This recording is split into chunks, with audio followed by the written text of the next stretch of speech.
Lord, ang dalangin ko po yung mensaheng ito ay maging timeless. Allow us to be an open vessel, O God, to receive your word. That even those who will be rewatching this 5 years from now will find this message, O God, relevant in their lives. So I pray that you will divide this message into millions of different ways so that each and every one of us will benefit from it. We love you, Jesus. In Jesus' name we pray. Amen. Inhale tayo. Inhale. And then exhale. Yung exhale natin dahan-dahan. Inhale. Exhale. Let us settle down. Let us read Mark chapter 8 verses 22 to 25. They came to Bethsaida, and some people brought a blind man and begged Jesus to touch him. He took the blind man by the hand and led him outside the village, where he had spit on man's eyes and put his hands on him. And Jesus asked, "Do you see anything?" By the way, in case you missed, pagkatapos duraan yung kanyang mata, ang sabi ni Jesus, "Do you see anything?"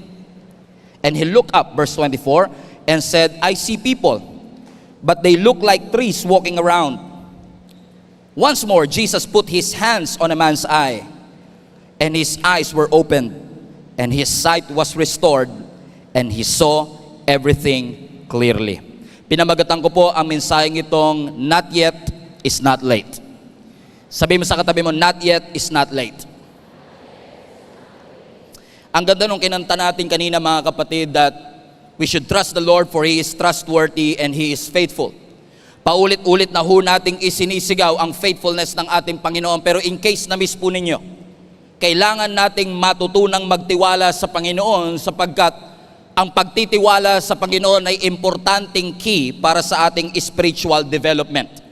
Bakit ko sinabing kailangan nating matutong magtiwala sa timing ng Diyos, sa faithfulness ng Diyos, at sa provision ng Diyos?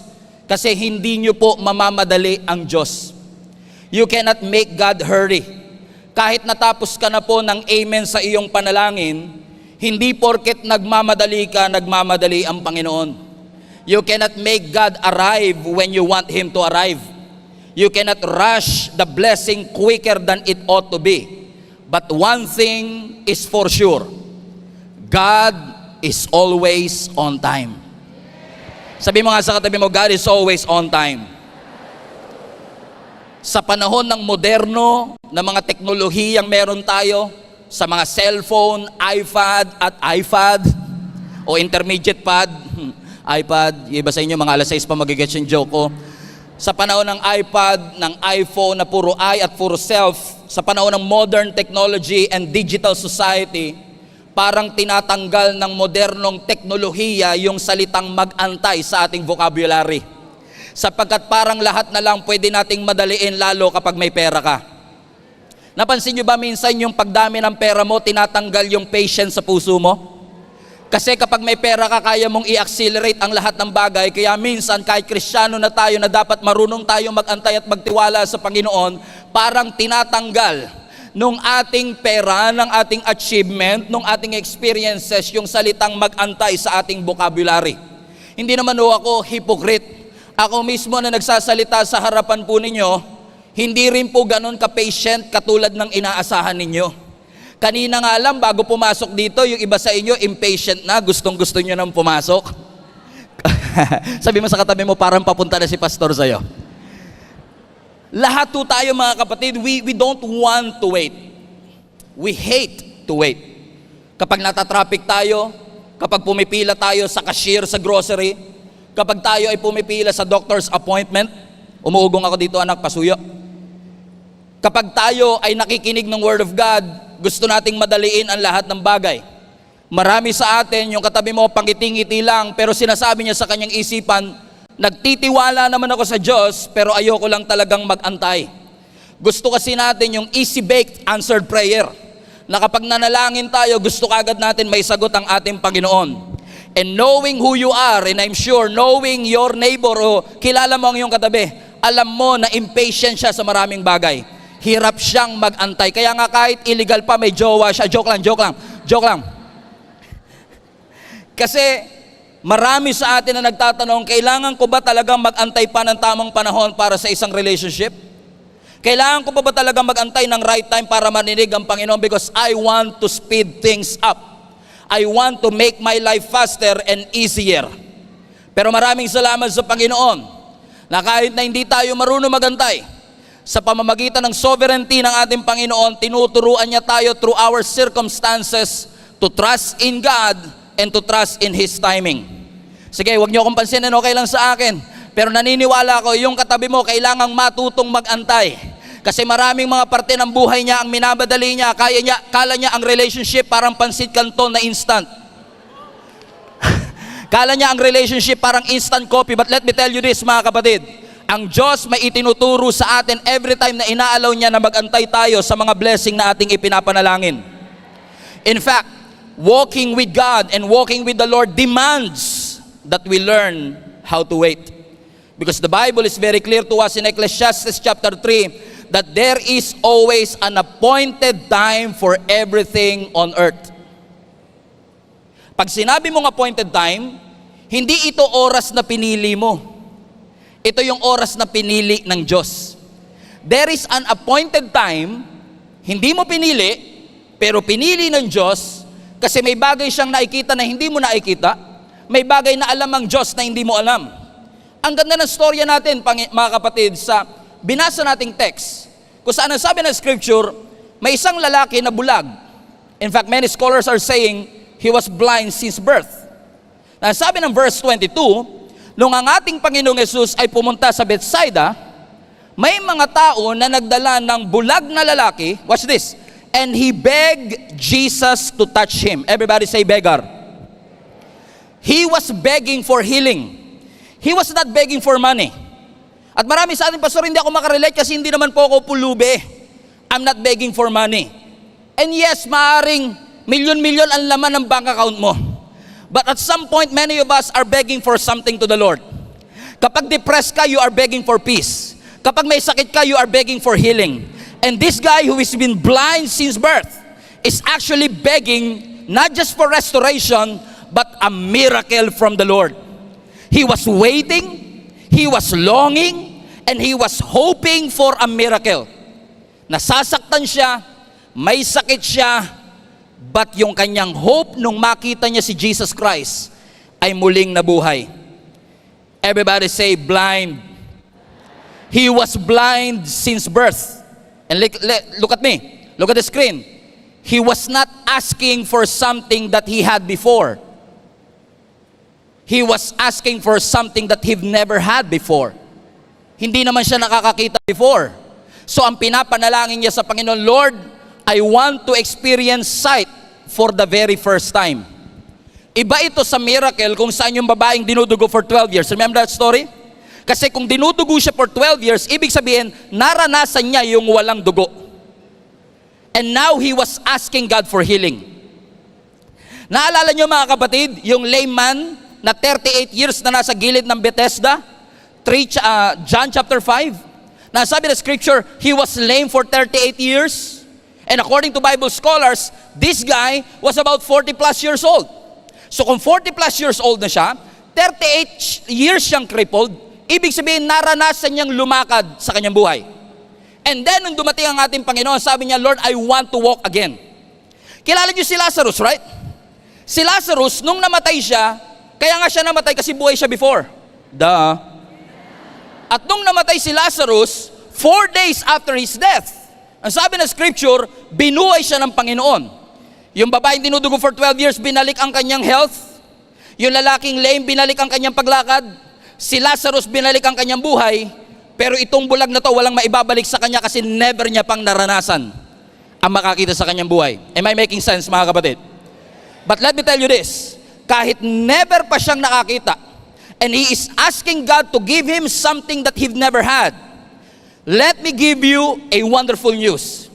God is able to give you something that you never had before.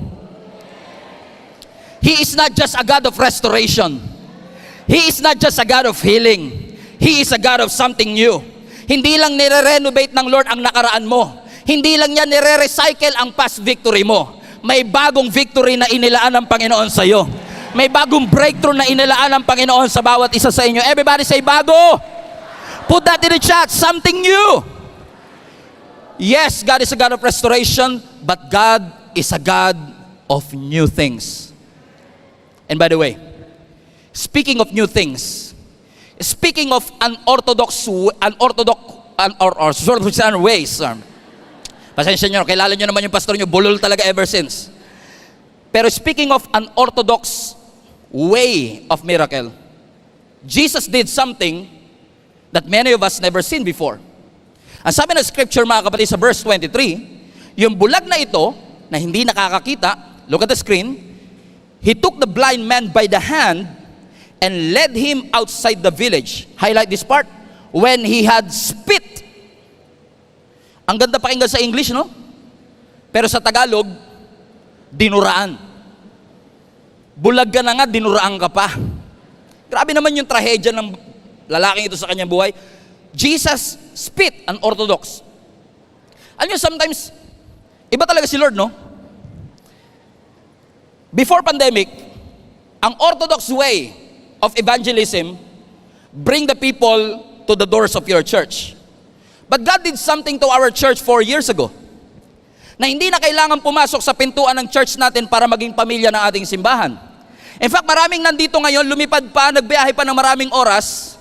You consider this church to be your church, pero never pa kayo nakaapak sa pintuan ng ating simbahan. But God changed something in your life. God did something miraculous in your life. And what God did for our church for the past 4 years have been astronomical and unorthodox. Kasi may mga tao tayong naaabot from different parts of the globe. Let me know in the comment section. We have literally millions of people. And this year we have reached 15 million people worldwide by the grace of God, because He is doing something new to our lives. Na sabi ng scripture, itong bulag na ito, nung dinuraan ng ating Panginoon sa kanyang mata, tinanong siya ng Panginoon, may nakikita ka ba?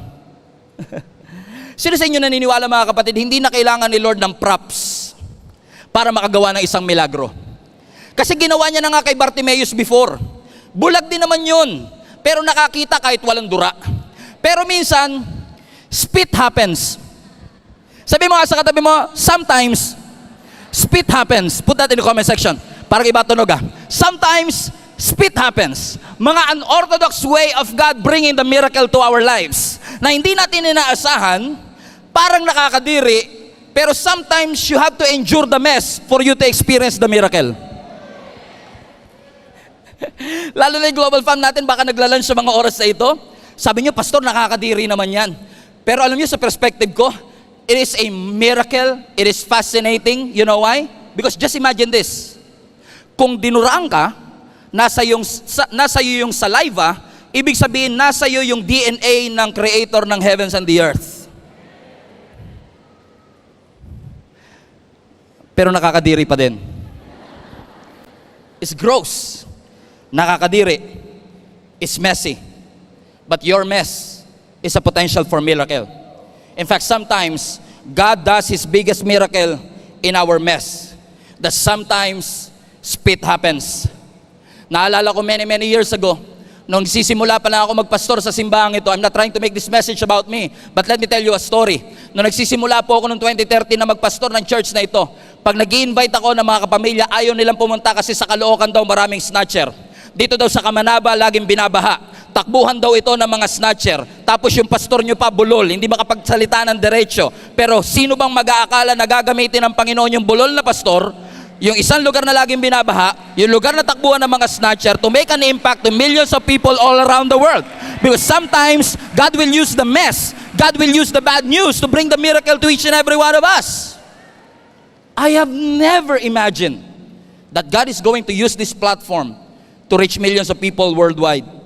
I have never imagined na dadali ng Panginoon ang simbahan. By the way, noong 2013 na magsimula ako maging pastor, malaki na ang GIA Kamanaba. O monumento pa noong time na yon. We have literally hundreds of people, and at that time, 100 people is already big. Pero sino ba mag-aakala na kaya pa palang i-level up ng Panginoon yung inaakala mong malaki na? Kaya don't settle for less. Because God is able to do immeasurably above and beyond what you could think or imagine. Minsan, it's your mind that makes you small. Minsan yung thinking natin, yung pangarap natin ang nagpapaliit sa kakayanan ng ating Panginoon. Pero sino ba mag-aakala that God will use yung simbahan with 100 members to now literally tens of thousands of members all across the world? Never kong na-imagine that I am going to serve alongside with the most passionate and gifted people in our church. Shout out sa lahat ng mga leaders ng Gia Kamanaba. Mabuhay po kayo. I love you. I honor you. You know how much I love you. I have never imagined that God is going to use our platform, my voice, to be able to bless somebody, and that God will use this platform to minister to families all across the world. Kaya wag mo limitahan ang Diyos. Wag ka magsasabi ng never pag para sa Diyos. Wag ka magsasabing never na akong gagraduate. Never na ako magbabago. Never na ako magiging successful. Never na, I will never make it. I will never be happy. I will never be loved. I will never recover. Never na ako makakatayo uli. Sino sa inyo nasabi nyo yung mga never sa inyong buhay? But I want to introduce to you another never. Munti ko na pamagatan tong another never. Kasi maaaring sinasabi mo, I will never be happy. I will never make it. I will never change. And I will never be successful. But let me introduce you another never. Never na ako magdududa sa kakayanan ng Diyos. Never na ako magmamadali sa sagot ng Panginoon. Never na ako matatakot na mangarap ng malaki kasi alam kong kasama ko ang ating Panginoon. Never na ako magdududa sa kamay at kakayahan ng ating Panginoon because if God did it for this church, He can do it for you. If God did it for me, He can do it for you. And if God did it before in your family, guess what? He can do it again. Because our God is faithful and He is the same yesterday, today, and forever. Ikaw lang po, public service announcement, ikaw lang po yung limited, hindi si Lord. Si Lord hindi po siya limited. Tayo ang limited. Tayo ang finite. Pero ang Diyos natin, infinite. O para mas rhyme, infinite. He is an infinite God. Walang limitation sa Panginoon. In fact, walang mahirap sa Diyos. Si Jenny, umiiling sa akin kagabi, yung pinakamagandang babae sa balat ng lupa, by the way. Baka naman umangal pa kayo. Ilang taong ko nang dinideclare yan. Okay? Si Jenny, nandito siya sa front row. Si Jenny, ang pinamaganda babae sa balat ng lupa. Dumadaing siya sa akin kagabi. Sabi niya, Be, tawagan kasi namin, Be. Siya, Be, ako, B. Baby.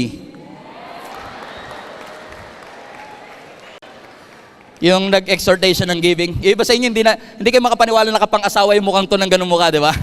Pero ganun si Lord. Limited to, pero unlimited si Lord. Dumadaing si Jenny sa akin kagabi, sabi niya, Be, ang sakit ng tagiliran ko, umaabot hanggang likod, baka meron akong sakit. Sabi ko sa kanya, gaano ka sakit? Kasi ganun tayo naman. Evaluate mo from 1 to 10. 10 is the highest, 1 is the lowest. Hindi niya masagot. Diba pag tinatanong mo, tingnan mo yung katabi mo, kung i-gauge mo siya kung gaano siya kaganda on a scale of 1 to 10.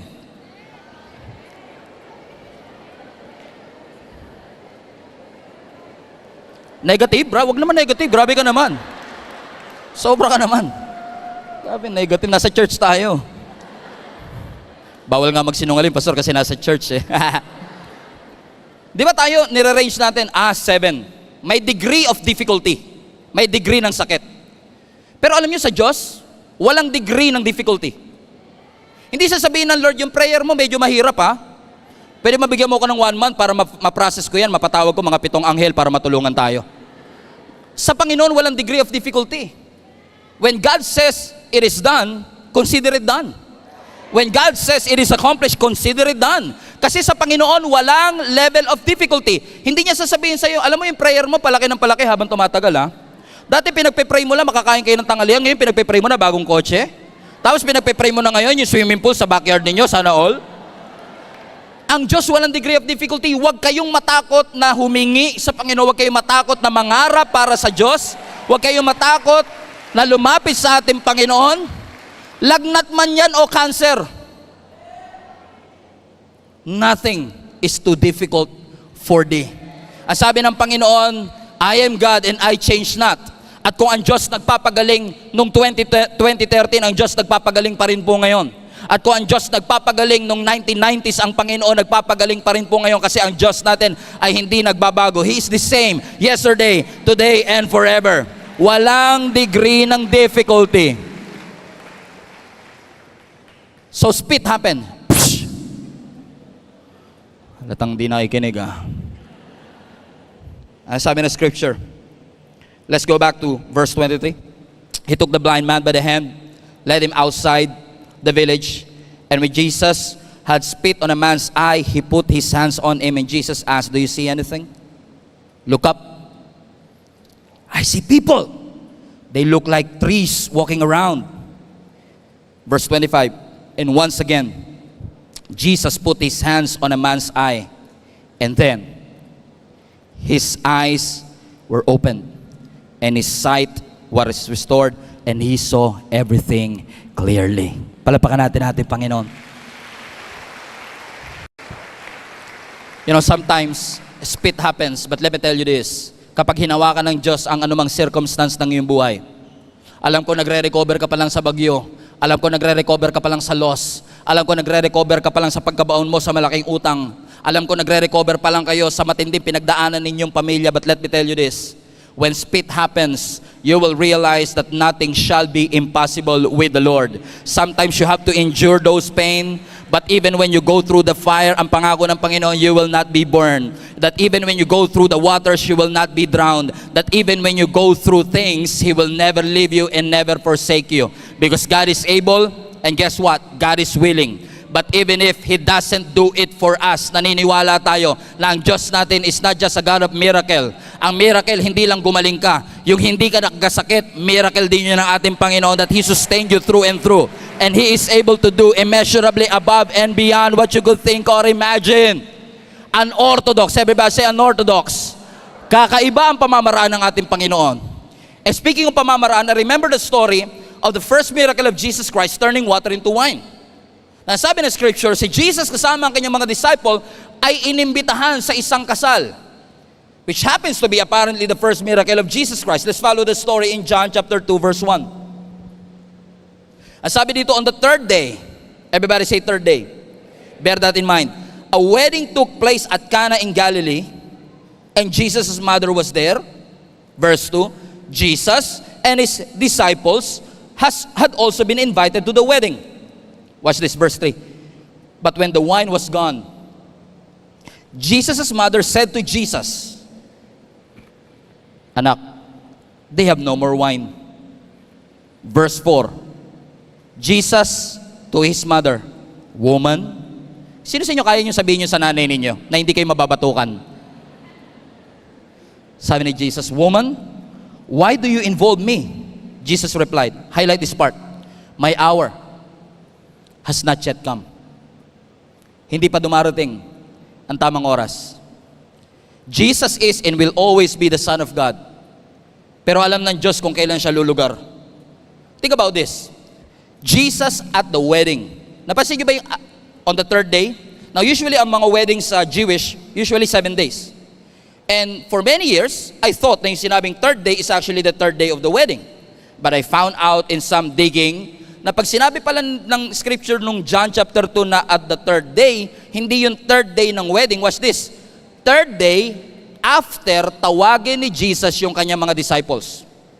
So ibig sabihin, bago pa lang yung kanilang team, ang unang-unang pinuntahan ni Jesus, wedding.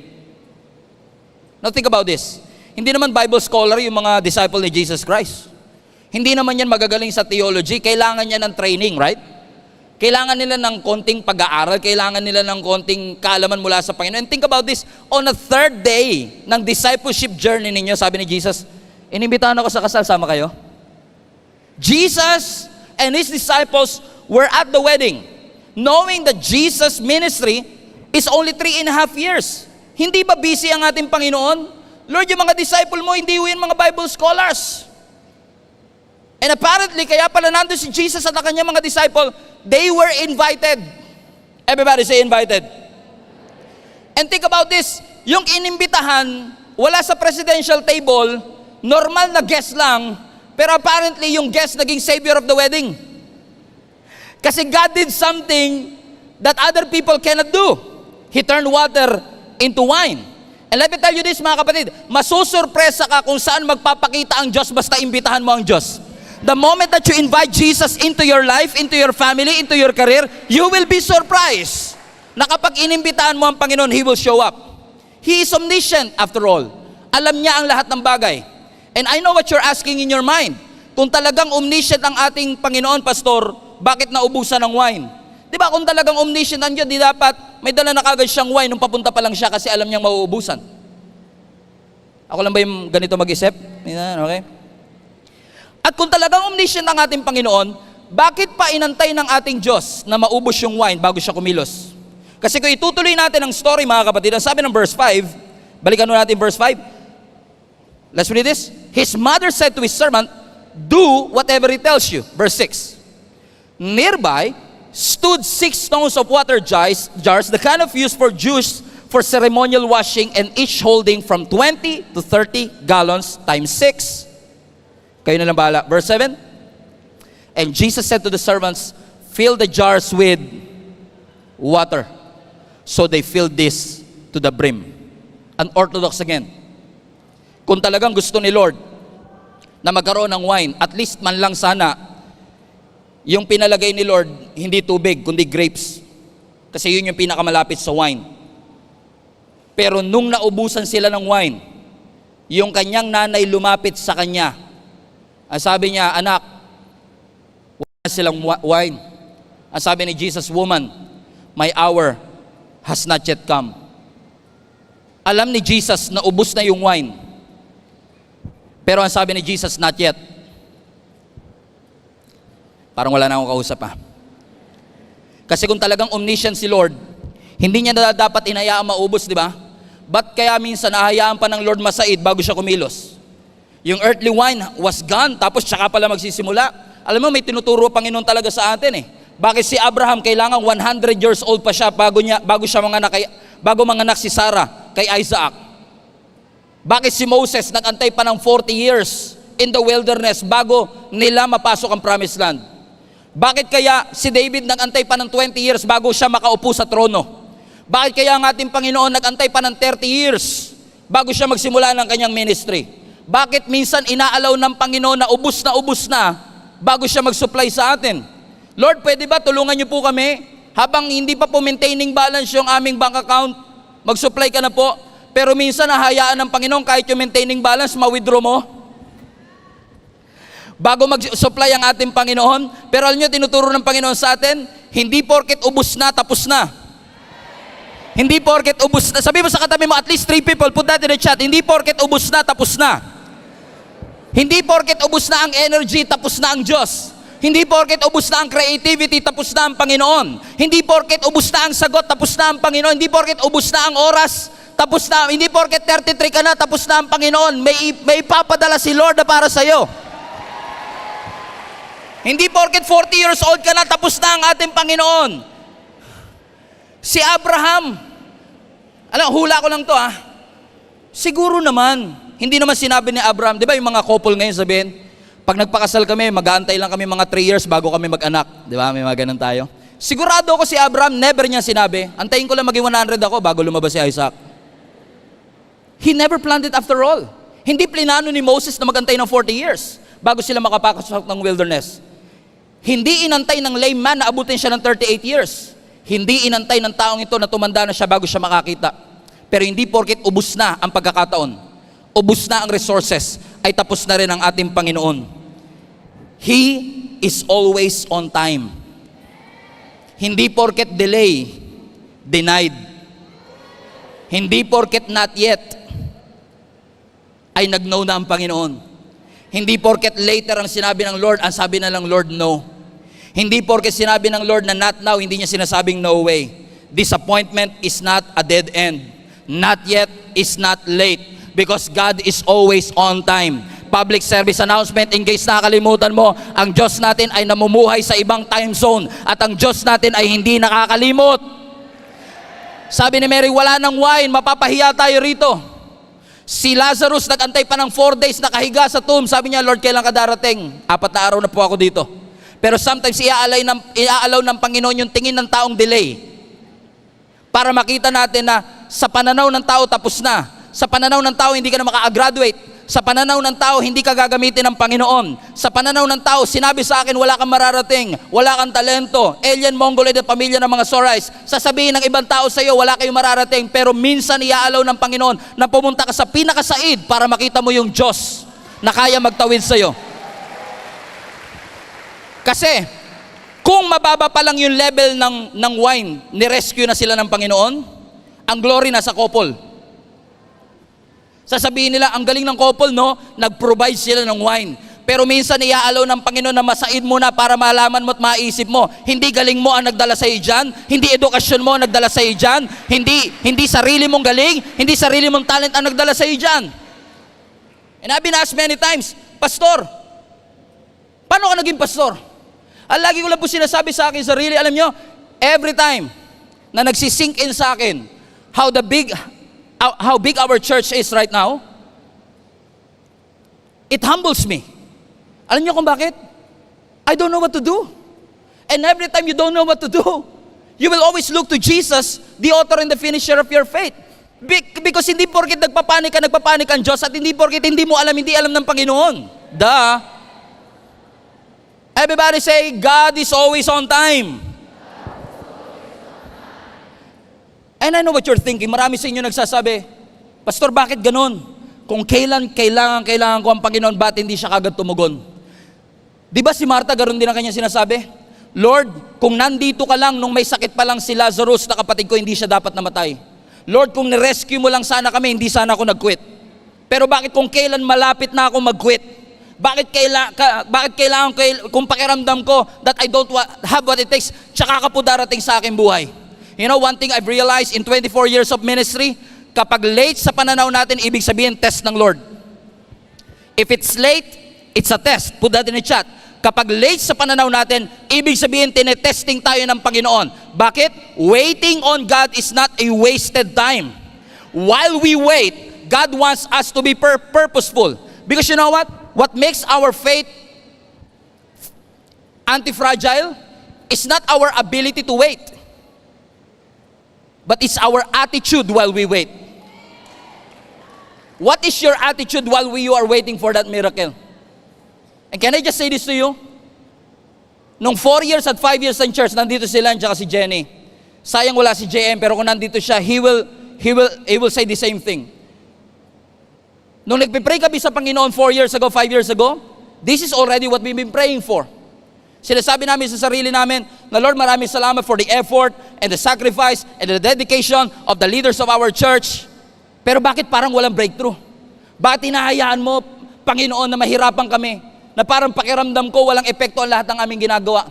Alam mo, sabi lang ng Panginoon, ngayon na-realize ko, hindi porke sinabi ng Lord 5 years ago na not yet, ay hindi ibig sabihin hindi natutugon ng Panginoon. And right now, I want to thank the Lord na hindi niya binigay sa akin yung blessing o yung ganitong responsibility 5 years before. Kasi kung binigay ng Panginoon 5 years before ito, nung dumadaan ako sa depression, I will never make it. But I want to thank the Lord for all the great things that He has done. Inalaw niya na dumaan ka sa depression, inalaw ng Panginoon na dumaan ako sa hirap, inalaw ng Panginoon na matuto kami, inalaw ng Panginoon na makita namin ang mga bagay na hindi namin makita para ipakita ng Panginoon ang kaya niyang gawin kapag marunong kang magantay at magtiwala sa ating Panginoon.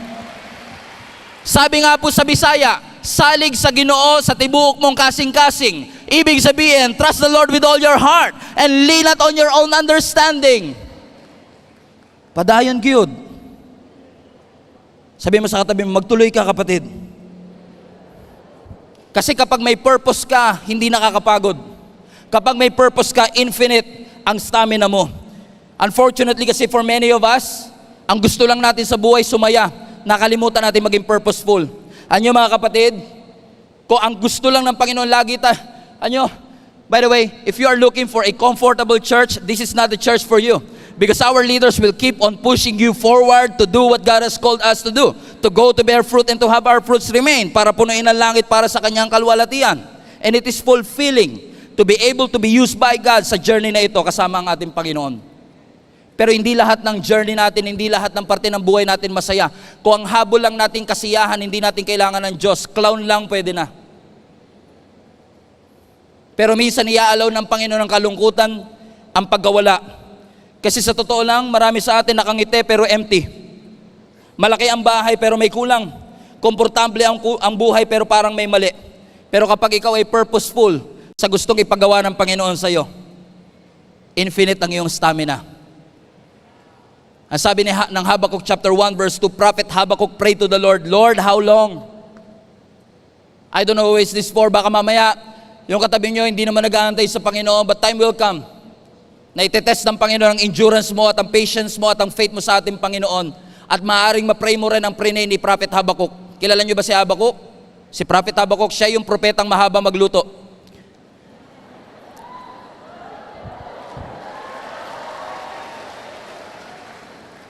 Sana mag-guess nyo na yan sa December 2024. Ang sabi ni Prophet Habakkuk, habang nagluluto siya, joke. Sabi niya, how long, Lord? Yung iba ngayon lang gets. Sabi ko sa inyo, yung joke ko, pang matalino talaga, minsan late mo na mag-gets. At least it's not too late. Yung katabi mo, ano yun? Hanggang ngayon, di ba? Huwag ko sabihin, hayaan mo yung mag-gets niya. Para mamaya, habang kumakain siya ng dinner, yun pala yun, tsaka siya tatawa, ganon. Prophet Habakkuk has burden for his people. In-announce niya yung coming judgment for his nation. Nakita niya sa vision niya yung violence. Nakita niya sa vision niya yung injustice. Kaya sinasabi niya sa Panginoon, Lord, gaano katagal? Hindi ko na po masikmura yung hirap na pinagdadaanan ng aking mga kababayan. And I can sense the desperation in his statements. And despite the prayers that he made, listen to me, despite the prayers that he made, may violence, may injustice, meron pa ring unrighteousness, wrongdoings are everywhere. Parang naubos na at napatid na ang litid ni Habakkuk. Kakapanalangin sa Panginoon, parang hindi tumutugon ng Lord. And I believe this is the same story for some of us, na sinasabi mo sa Panginoon, Lord, please do something. Lord, please act like God. Tuloy natin yung verse 2, how long, Lord, must I call for help, but you do not listen? Sino sa inyo nakakaramdam na parang ang Panginoon hindi nakikinig sa atin? Na parang He is taking longer than He should. Ang sinasabi ni Prophet Habakkuk, matagal ako nagsasalita, matagal ako nananalangin, pero parang hindi ako naririnig ng Panginoon. And mind you, hindi nananalangin ng selfish prayer si Habakkuk. Hindi siya nagpe-pray na maging famous siya. Hindi siya nagpe-pray na maging influencer siya. Hindi siya nagpe-pray na maging successful siya. Hindi siya nagpe-pray na magkaroon siya ng malaking bahay o magkaroon ng mamahaling sasakyan. Ang pinagpe-pray niya yung kapakanan ng kanyang mga kababayan. And that is an unselfish prayer, and yet, hindi tumutugon ang ating Panginoon. Sinasabi natin, prayer changes everything. Pero pag sinabi mo yan kay Prophet Habakkuk, parang prayer changes nothing. Bakit parang yung prayer ko hindi sinasagot ng ating Panginoon? And then, in the midst of his doubt and complaining, God answered him. And I believe this is an answer of the Lord for you. Ang sabi ng verse 5, the Lord replied, GSMNB Global Family, watch this. Look around at the nations. Look and be amazed. For I am doing something in your own day. Something you would not believe even if someone told you about it. So hindi porket wala ka nakikita, walang ginagawa ang Diyos. In fact, ang sabi ng scripture, prepare ng Panginoon yung isang bagay na kapag nangyari sa'yo at kuwenento mo, hindi sila maniniwala. May mga pangyayaring ganun ba sa inyong buhay? Na nung kuwenento mo, sabi niya, hindi totoo yan. Pag kuwenento mo na, alam mo ba, Gia Kamanaba, 11 years and it has reached more than 30 countries and it has reached tens of thousands of people for the glory of God. Church planter ako for many years. It never happened before. Pero may gagawin ang Panginoon sa ating simbahan, sa iyong pamilya, sa ating buhay, na kapag kinukwento natin, hindi sila maniniwala because it's too good to be true. But let me tell you this, yung katabi mo ngayon is a proof that nothing shall be impossible with the Lord. Itong simbahan nito is a proof that nothing is too difficult for our God. Yes, heartbroken ka. Yes, masakit ang nararamdaman mo. Yes, umiiyak ka. Alam niyo ba ibig sabihin ng Habakkuk? Hindi mahaba magluto. Ang ibig sabihin ng pangalang Habakkuk, tingin kayo sa akin, tingin kayo sa screen, ang ibig sabihin ng pangalang Habakkuk, kapit na kapit. I wonder ilang kayo sa mga global family natin yung Habakkuk. Kapit na kapit sa mga pangako ng Diyos. Kapit na pakapit sa mga mensahe at sa salita ng ating Panginoon. That even when you go through the valley of the shadow of death, kakapit ako sa ating Panginoon. Because I know that weeping may endure for a moment, but His grace and His joy will last for a lifetime. Pastor, you don't understand. What if I break? If you break, God will fix you. Pastor, what if I crash? If you crash, God will build you up. He is able to do immeasurably above and beyond. Huwag ka matakot sa kayang gawin ng Panginoon. Sumunod ka lang. Hindi nating trabaho ngayong intindihin. Hindi natin trabaho ngayong mag-complain. Hindi natin trabaho ngayong magduda. Ang trabaho natin sumunod sa ating Panginoon. And if God said it, we will do it. Let us do it. Magpakatatag kayo. Alam nyo ba mga kapatid, lagi kong sinasabi sa lahat ng mga volunteers, sa lahat ng mga lumalapit sa akin, stay strong. Tinatag na nga nila ako, si Pastor, lagi yung stay strong, stay strong, stay strong. Ano ako bakit? Biblical yan. Gusto ng Panginoon magpakatatag tayo kasi ano man ang pinagdadaanan mo, nakangiti ka man ngayon, but it doesn't mean that you are not broken from within. There are a lot of people are smiling on the outside but really broken on the inside. They are successful on the outside, successful on social media, pero wala nang laman yung bank account nila. Akala nila steak ang laging kinakain, barbecue steak. Sarap naman. But God is able. Tingin kayo sa screen. And every word of it, namnamin ninyo. Hebrews chapter 10 verse 23. Tagalog para si Bir. Magpakatatag tayo sa ating pag-asa at huwag mag-alinlangan pa sapagkat tapat ang nangako sa atin. Sino yung nangako sa'yo? Hindi ako against sa mga politician, hindi ko sinasabing lahat ng politician ganito. Pero hindi ba kayo na-amaze na kapag meron silang meeting de avance, ang mga tao, tingnan mo, ang mga politician nangangako, pag ako ang inyong inihalal, ipapagawa ko lahat ng mga kalsada. Health is my priority. You are my priority. Ang mga tao, tuwan-tuwa, palapakan sila, sigawan sila. Nangangako pa lang yun, sumisigaw na. Pero ang Diyos, tinupad na yung pangako, hindi mo pa napansin. Tinupad na ng Panginoon. Walang guarantee na gagawin nila yung kanilang mga ipinangako, pero ang Diyos may guarantee na kapag ipinangako ng Panginoon sa iyo. Bakit masyado kang tahimik sa lahat ng bagay na ginawa ng Diyos? Hindi pa ba sapat ang buhay na meron ka? Hindi pa ba sapat ang mga kaibigang ibinigay ng Panginoon sa iyong buhay? He is able to do it. Buti pa sa iba lakas sa sigaw natin, pero sabi ng Panginoon, magpakatatag kayo. Hindi porke sinabi ng doktor wala ng pag-asa, mag-give up ka na. And we have a lot of people here, cancer survivors. Sumigaw kayo kung kayo ay cancer survivors, na sinustay ng ating Panginoon. That even when your business is going down, don't lose hope. Kahit pakiramdam mo limited, don't lose hope. Kahit may scarcity, don't lose hope. Omniscience is not your job. It's God's job. Our job is to obey. So, every time nasasabihin ng Panginoong not yet. In fact, kapag sinabi ng Panginoon na no, hindi niya sinasabing no dahil hindi niya kaya. Sinasabi ng Lord na no kasi hindi ka pa ready. He is trying to get you to get ready for all the blessings that God has done. And I would like to call our musicians here. Ibig sabihin, kapag ang Diyos nagsabi ng not yet, kapag ang Diyos nagsabi ng no, hindi siya rejection. God's no is not rejection. He's just saying, not yet. And when God says not yet, it's not late. God is preparing you for everything that He has prepared for you. It may look like it's over until it wasn't. It's not rejection. Nothing is obvious, but everything is changing if you will trust God.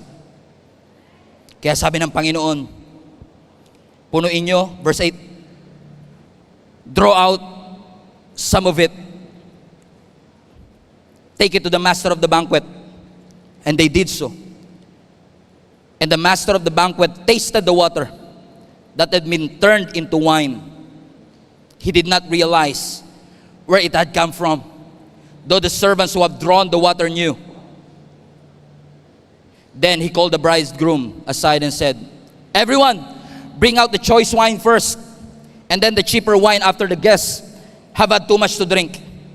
But you have saved the best until now.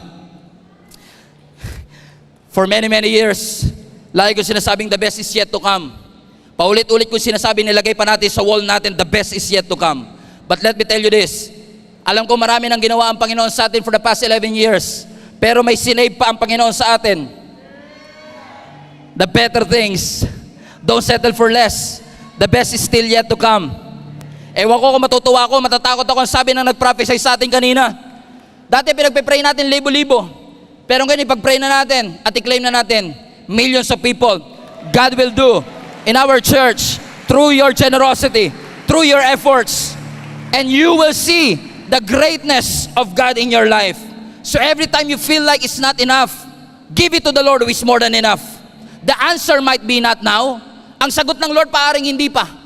Sabi ng Lord, hindi pa kita papagalingin. Ang sabi ng Panginoon, ang deliverance hindi pa ngayon, ang provision hindi pa ngayon. Pero Lord, kahit hindi pa ngayon, yung panalangin ko, yung pananampalataya ko, now. Because faith is the substance of the things that I hope for and the evidence of the things I don't see. So my faith is now, even though your answer is not yet. Maaring mabagal sa aking paningin, pero alam ko may tinuturo ang ating Panginoon because His faithfulness is infinite. Dear brothers and sisters, James 5, be patient as you wait, highlight this part, for the Lord's return. Consider the farmers who patiently wait for the rains in the fall and in the spring. They eagerly look for valuable harvest to ripen. As you wait, not yet is not late. As you wait, be expectant. As you wait, be joyful. As you wait, be hopeful. Because as you wait upon the Lord, there must be an expectation that something good is about to happen to you. Sino sa inyo mga expecting? Sino sa inyo nag-e-expect sa gagawin ng Panginoon sa kanyang buhay? Bigyan ko kayo ng pagkakataon para makita ng mga angel na nagtaas kayo ng kamay. Sino sa inyo ang expectant sa gagawin ng ating Panginoon? Yung marami sa inyo nag-e-expect, matagal na kayong buntis, hindi nyo palang alam. Kasi hindi pa kita. Pero hindi porket hindi kita, walang nangyayari sa loob.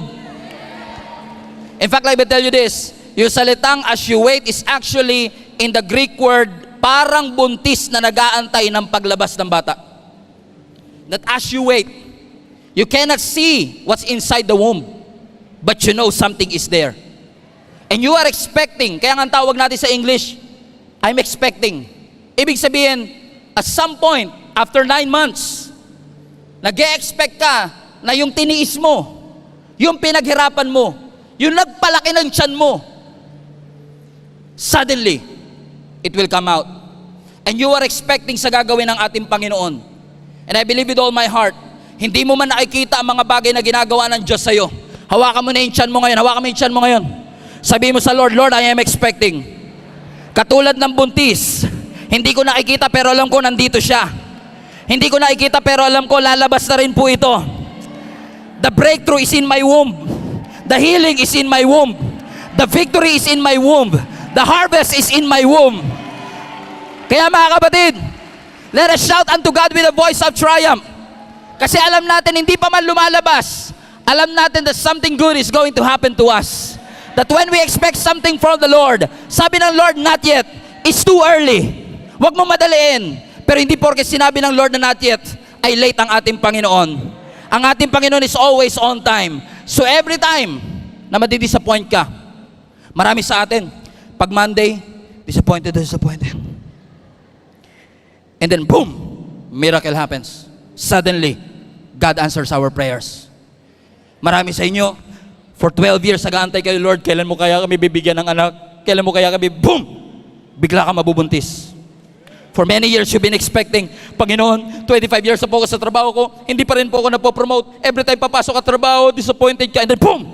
Bigla kang gugulatin ng Panginoon. I believe with all my heart sa 2025, maraming gugulatin ng ating Panginoon. Buntis ka na pala, hindi mo pa alam. Buntis ka na pala, hindi mo pa alam. And I want you, mga kapatid, to put your faith to the next level and say, Lord, I am expecting for all the great things that you have done. I am expecting kasi alam ko na ikaw ay Diyos na totoo sa iyong mga pangako. Salamat kahit hindi ako karapat-dapat, nilinis mo ang aking mga kasalanan. Salamat kahit hindi ko deserve, ikaw, Panginoon, na nagbigay sa akin ito. Because nothing shall be impossible with our God. How many among you are expecting for something good? Let's give Him some praise. Hello Global Family, thank you for watching. If this message have impacted your life, please consider subscribing. Let us know in the comments what God spoke to you today. Where are you streaming from? Or how can we pray for you?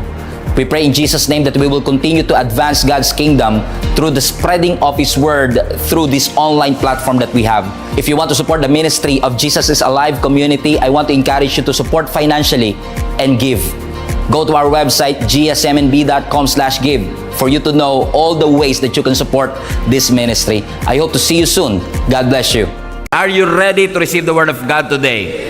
Last week, we talked about a wonderful passage in Psalms 91 verses 1 through 4, and we are going to pick up where we left off. Okay lang po ba sa inyo mga kapatid? Ituloy natin ang ating mensahe last Sunday. We talked about last Sunday about the topic of full coverage, wherein diniscuss po sa atin doon na ang ating Panginoon ay may pangako sa lahat ng nananahan sa Kanyang presensya, yung pangako ng protection at deliverance ng ating Panginoon. So we are going to pick up where we left off, but we just want to read first the verses that we have discussed last Sunday. Let's open up our Bibles to Psalms 91, verses 1, 2, 3, and 4. Are you ready, church?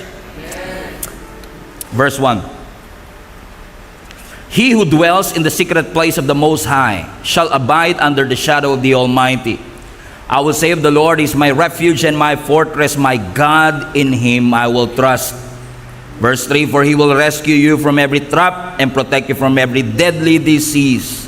He will cover you with His feathers, He will shelter you with His wings, and His faithful promises are your armor and protection. Kahit basahin pa lang natin, very assuring, nakaka-bless. But are you ready to dive deeper? We are going to talk about on the subject, no access. No access. Everybody say, fear has no access in my heart. Everybody say, no access. Now, I don't know, but for the past few weeks, that word protection has been boiling in my heart. I don't know. Maybe because, as I've said last Sunday, ang buhay po natin ay punong-puno ng uncertainty. Isang tawag, pwedeng magbago ang mood natin. Isang message na matanggap natin pwedeng makapagpabago ng trajectory at direksyon ng ating buhay.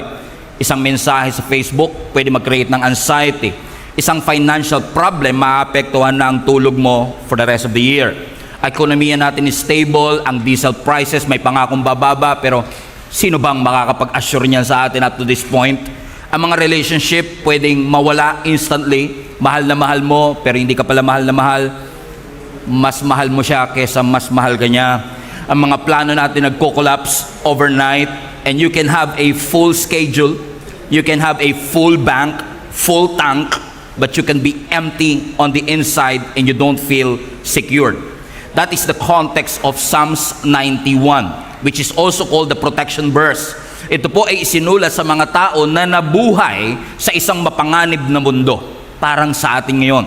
Pero back then, nung sinusulat po ang Psalms 91, nakakaranas din po sila ng gera, diseases, pestilence, epidemic, pandemic, katulad ng dinanas natin, betrayal, famine, and even sudden death. Pero sa gitna ng lahat ng tragedy, disease, problem, challenges, in which pag tayo nakaranas, naghahanap tayo ng explanation.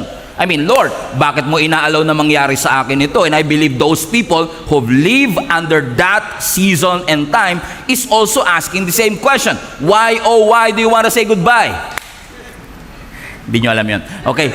Bakit, Lord, inalaw mo? We need an explanation. But God did not give us an explanation. He offered a refuge. Hindi niya tayo binigyan ng explanation, pero ang sabi ng Panginoon, sa gitna ng lahat ng pinagdadaanan ninyo, pwede kayong sumilong sa akin. Ibig sabihin, itinuturo po sa atin ng Psalms 91 na lahat po tayo ay pwedeng makaasa sa Diyos, na merong proteksyon ang lahat ng kanyang mga anak. Itinuturo po sa atin ng Psalms 91 na ang tunay na security ay hindi mo makikita at mangyayari kapag ikaw ang may control. Ang tunay na security matatagpuan mo sa presensya ng ating Panginoon. At itong Psalms 91 ay para sa mga taong katulad mo at katulad ko na humaharap sa mga uncertain situation, unstable situation, vulnerable situation. At yung Psalms 91 verses 1 through 4, katulad nung Sunday pinag-usapan natin, in-establish po sa atin ang napakahalagang katotohanan na bago pa po ng Panginoon baguhin ang ating sitwasyon, iniimbitahan ka muna niya na ikaw ay sumilong sa kanyang presensya. Last Sunday, if you remember, nagpakilala ang ating Panginoon bilang refuge. Nagpakilala ang ating Panginoon bilang ating fortress. Nagpakilala siya bilang shield. Nagpakilala ang ating Panginoon na bilang isang ating covering. Meaning, when we are under His presence, we can experience full coverage of protection. How many among you are grateful for that? Sino sa inyo nagpapasalamat sa Panginoon na hindi ka lang covered 50%, hindi ka lang covered 25%, you are covered harap, likod, taas, baba, gilid, diagonal, horizontal, vertical. You are under God's protection 24/7. Palapakan natin ang ating Panginoon. Ibig sabihin mga kapatid, yung tono ng Psalms 91 is very clear. Hindi tayo sinasabihan ng Lord takasan ng pagsubok. Ang itinuturo ng ating Panginoon, pwede kang mabuhay sa gitna ng pagsubok pero nasa ilalim ng kanyang presensya. Because we have to face the reality these days. Ang dyablo totoo. Huwag ka titingin sa katabi mo. Totoo ang demonyo. Totoong may mga taong masasama sa mundo natin. Whether you believe it or not, kahit magrason ka pa, hindi mo maitatanggi. Merong kasamaan. Buhay at totoo si Satanas. Do you agree? Yes. Pwede kang mag-reason, Pastor, mabait na tao ako. Hindi ko deserve ang lahat ng yan. Kahit mag-reason ka pa, totoo ang dyablo. I mean, pagka may apoy, halimbawa, gas stove, binuksan mo yung apoy. I mean, may apoy yan eh. I mean, sasabihin sa'yo ng tatay mo, huwag mo hahawakan yung apoy, mapapaso ka, curious ka. Ano kayang pakiramdam pag nilagay ko yung daliri ko dito sa apoy na ito? Nilagay mo, Sabi ko na kasi sa'yo, huwag may lalagay yung daliri. Mabait naman ako, ba't ako nasunog? It doesn't matter. You cannot reason. Kahit mabait ka o masamang tao ka, masusunog ka kapag may apoy. That's the reality of life. You cannot reason na mabait ka. You cannot reason na sincere ka sa Panginoon. You cannot reason.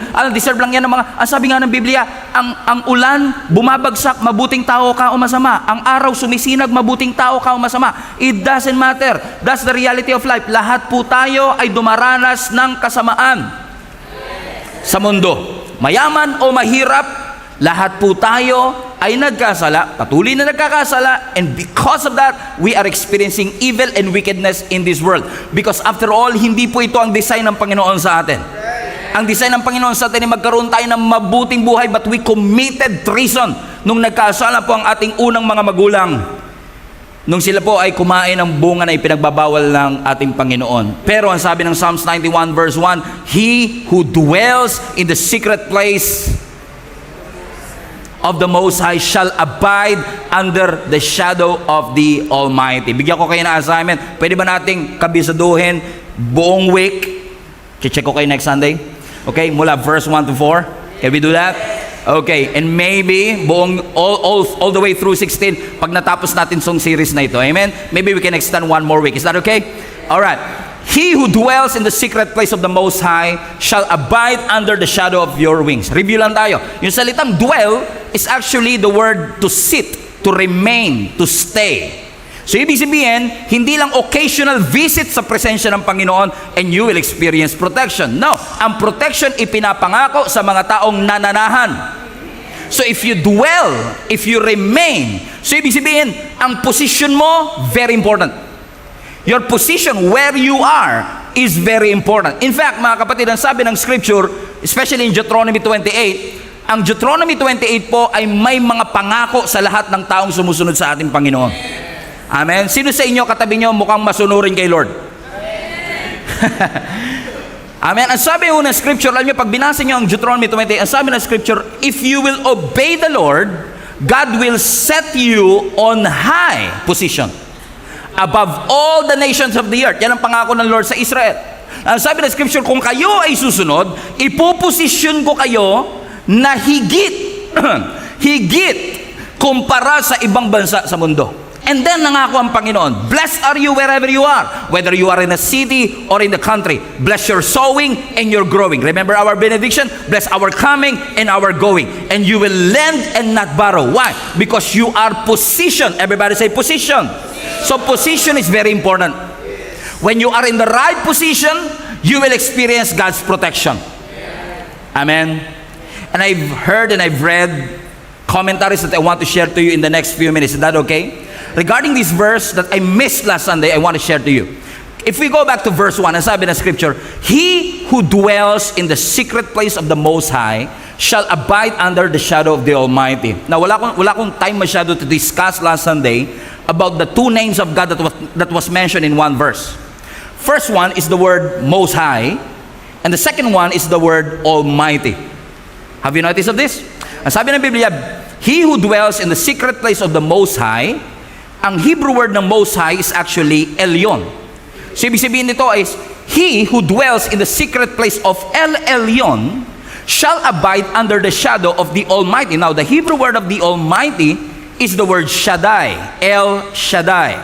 So, yung unang mention is El Elyon, pangalawa is El Shaddai. Ano na una? El Elyon o El Shaddai? Ano po na una? El Elyon or El Shaddai? Ano nga po uli ibig sabihin ng El Elyon?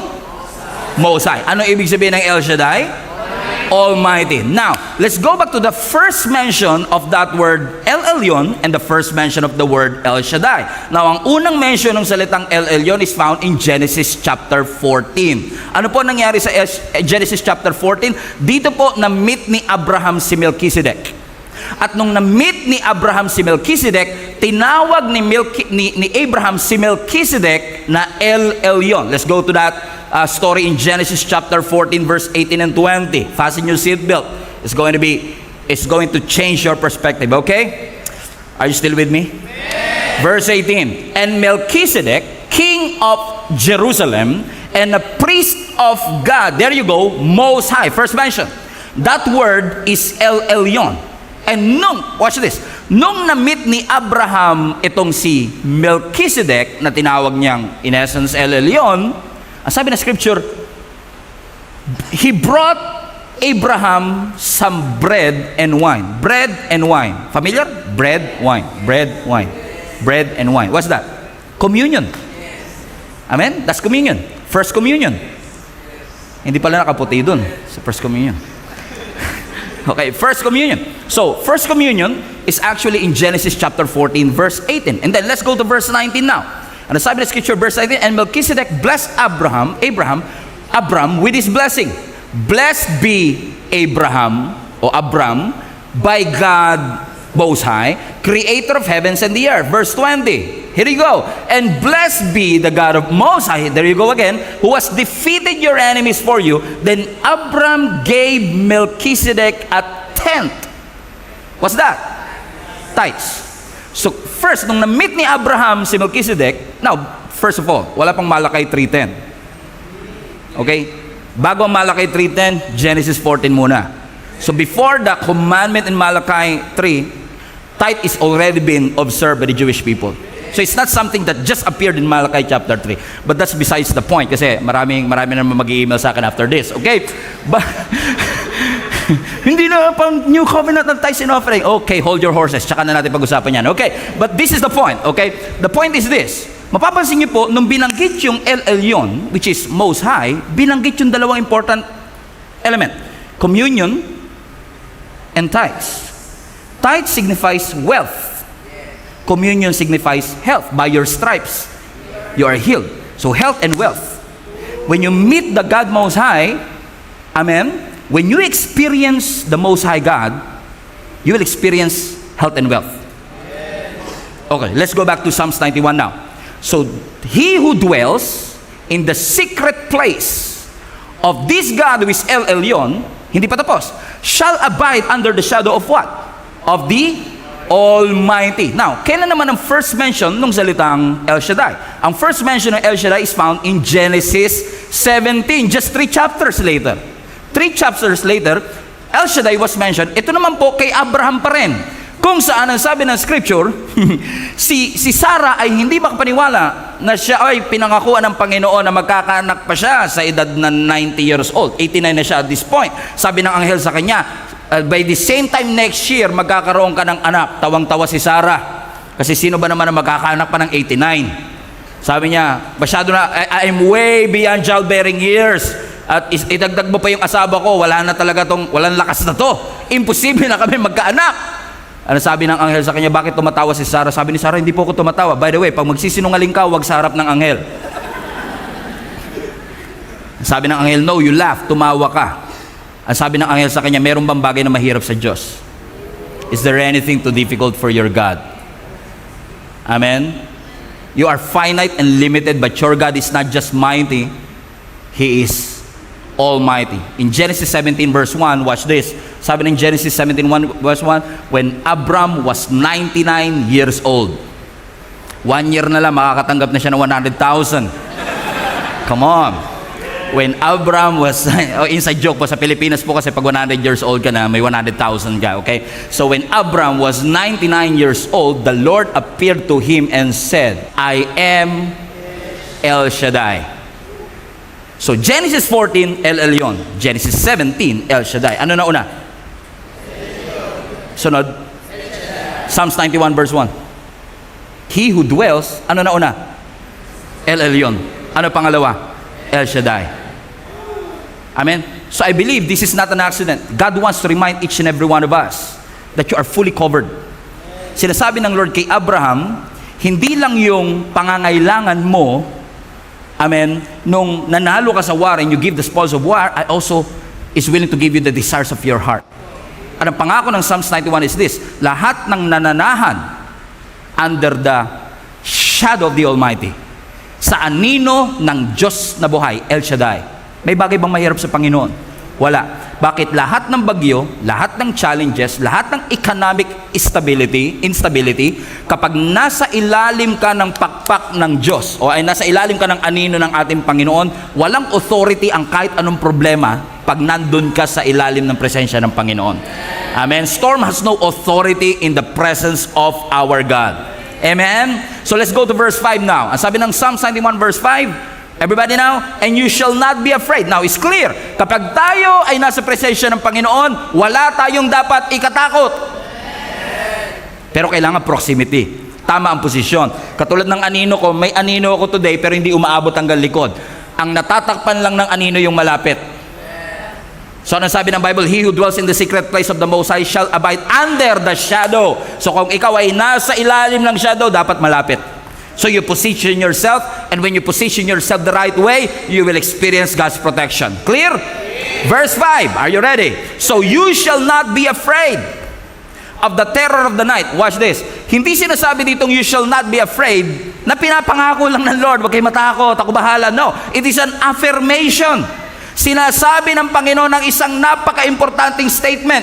Kung ikaw, kasama mo ang Diyos, wala kang dapat ikatakot. Ulitin ko, kapag ikaw kasama mo ang Diyos, wala kang dapat ikatakot. Ulitin ko ulit, third time is the charm. Kung ikaw ay nasa ilalim ng presensya ng Diyos, wala kang dapat ikatakot. Kung kasama mo ang Diyos, wala kang dapat ikatakot. Pero hindi sinabi ng Biblia na walang masamang pwedeng mangyari sa iyo. Kasi ang biblical peace o yung kapayapaan na nararanasan po natin, hindi po siya laging galing sa peaceful environment. Minsan kasi tayo kumakalma lang pag kalmado ang sitwasyon. Pero ang tunay na biblical peace, hindi po siya dependent kapag peaceful ang environment. In fact, sa panahon natin ngayon, pag masyadong payapa, kabado ka rin eh. Pag magulang ho kayo, may mga anak kayong bata, tapos hindi maingay yung anak nyo, parang hindi magulo yung mga anak ko ah. Di ba nabuworry ka din eh. Kabado ka din eh. So ibig sabihin ng tunay na kapayapaan, hindi ho siya galing lagi sa kailangan payapang sitwasyon. Kailangan laging tahimik. Hindi ho. Kung mapapansin niyo po ang sinasabi ng Biblia, balik mo yung verse na, you shall not be afraid by the terror of the night. So terrors will come. And arrows that flies by day. Pag sinabi mong arrow, targeted yung attack. Kasi arrow siya eh. May target. Ibig sabihin, may mga nangyayari sa iyo na specific ang atake para sa iyo. I mean, yung nangyayari sa ating crisis ngayon, yung diesel prices, lahat tayo apektado. Pero may mga certain situation na ikaw lang ang apektado. arrows by day. Ibig sabihin, specific and targeted yung attack. Pero ang sabi ng Biblia, you shall not be afraid. Oh, hallelujah. Kayo lang sinabi ko ng ganyan para natakot pa kayo lalo. You should not be afraid by the terror of the night and by the arrow that flies by day. Ibig sabihin, mga kapatid, ang tunay na biblical peace, hindi yung payapang environment, kundi ang tunay na sinasabi ng scripture dito, hindi mawawala ang attack. So papansin nyo, ang ini-emphasize ng verse 5 is not the absence of attack. Ang ina-emphasize ng verse 5, yung absence ng fear in the middle of the attack. Big difference. Okay, let me repeat. Ang ina-emphasize ng verse 5, hindi yung absence ng attack. There will be attacks and challenges. Pero ang ina-emphasize ng verse 5, yung absence dapat ng fear. Na wala dapat takot kahit ikaw ay nasa gitna ng atake. This is very important. Kasi minsan, ang protection po sa atin, ang definition natin ng protection, hindi ako dadanas ng sakit, hindi ako dadanas ng problema, kasi protected ako ni Lord. Hindi ako magkakaroon ng mga opposition, kasi si Lord ang kasama ko lagi. Walang setback na mangyayari. Hindi po ganyan ang tinuturo ng Biblia. Kasi ang sabi ng Isaiah 54 verse 17 last Sunday, no weapon will be formed against you shall prosper. It will be formed, past tense, formed. Ibig sabihin, nakaporma na, nakatarget na, pinakawala na nga pero it will not prosper. So ibig sabihin, ang tunay na protection is not the absence of attack. Ang tunay na protection is the failure of attack. Ibig sabihin, inatake ka pero hindi siya nag-succeed.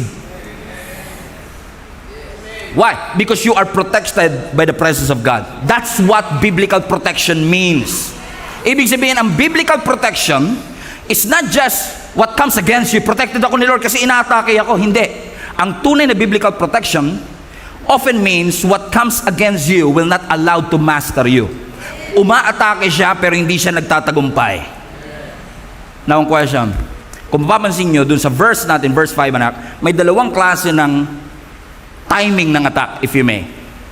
Kung titignan nyo, sabi ng Biblia, you shall not be afraid by the terror of the night. Everybody say night. Ano sabi ng Biblia, nor yung hinahalo sa sinigang sinigang mix joke, okay, nor of the arrows that flies by day. So you can see, may night, may day. Sino sa inyo will testify, ang atake walang pinipiling oras? It's night and day. Pero yung night and day is more than just the timing. Pag sinabing you should not be afraid by the terror of the night, is not gabi lang umaatake. Kasi ang takot at ang atake hindi nocturnal. Dumadalo lang siya kapag gabi. Kasi natutulog siya sa umaga. Napagod ako kaka-atake sa iyo kagabi. Matutulog muna ako, mamaya na lang kita babalikan uli. Ang fear hindi nocturnal, ang atake hindi nocturnal. Ibig sabihin, walang pinipiling panahon.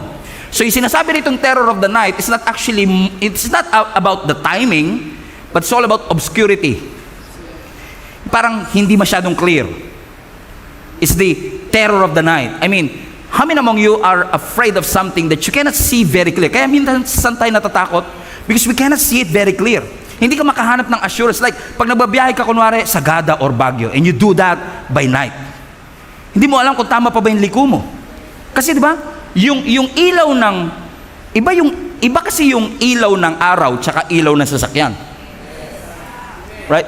Yung ilaw ng araw, kaya niyang liwanagan pati bundok. Pero yung ilaw ng sasakyan mo, yung malapit lang. So may obscurity, may uncertainty. And many of us are afraid because we want to control everything. Mas confident ako pag maliwanag lahat. Mas confident ako pag maraming zero yung bank account ko. Come on. Mas confident ako pag may assurance na meron akong 10-year contract sa trabaho.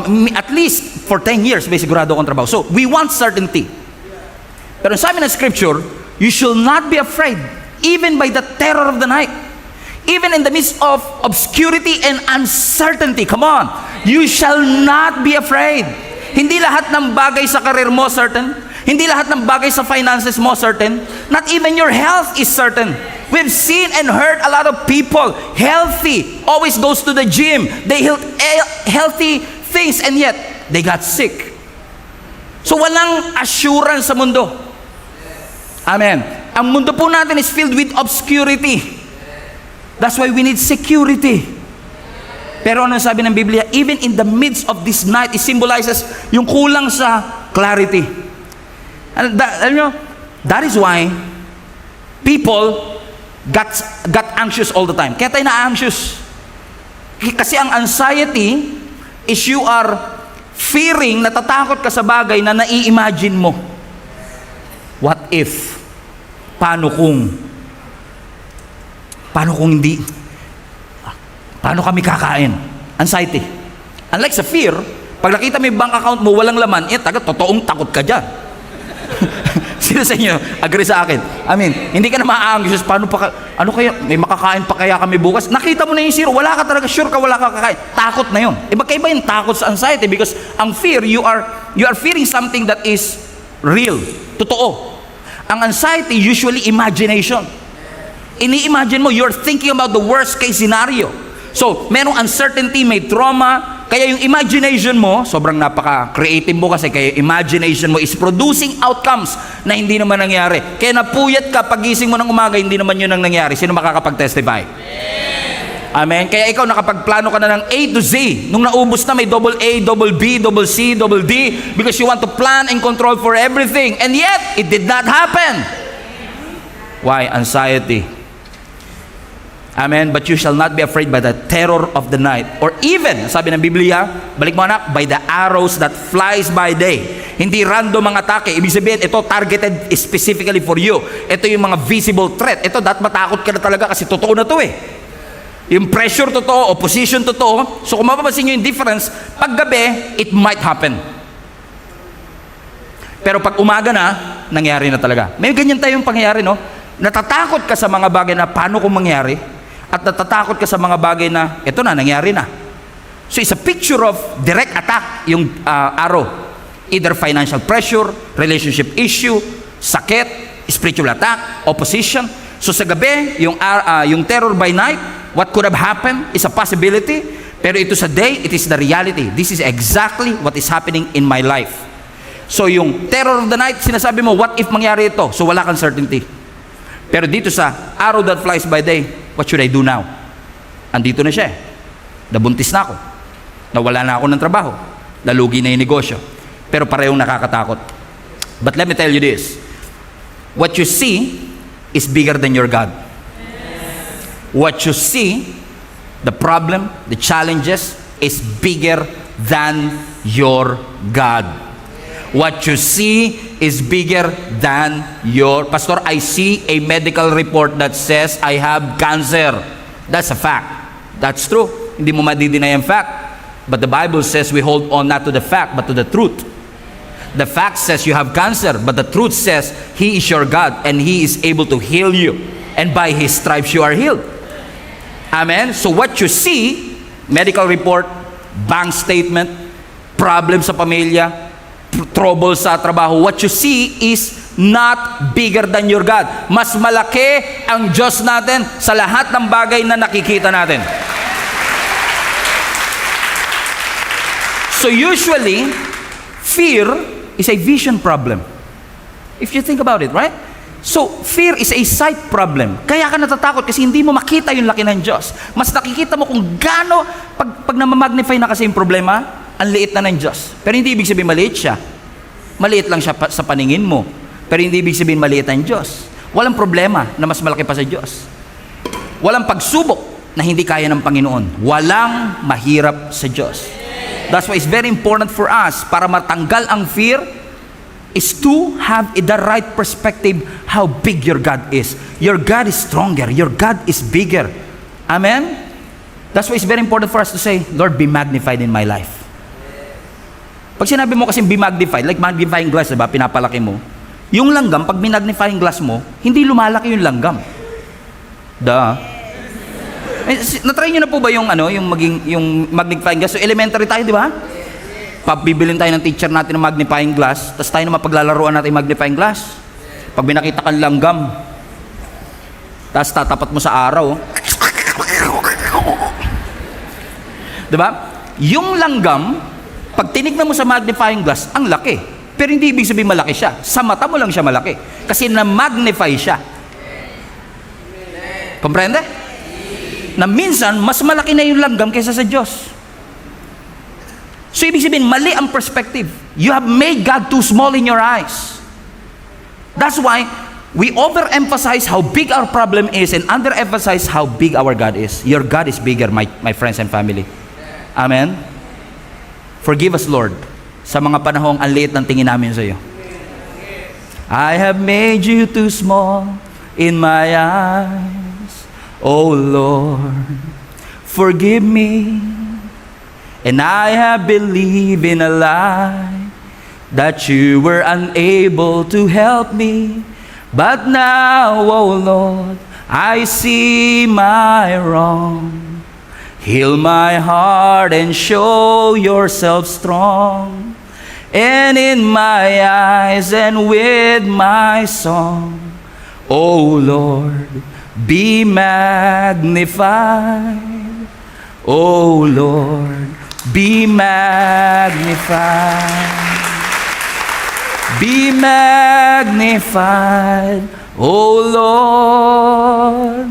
You are highly exalted, and there is nothing you can do.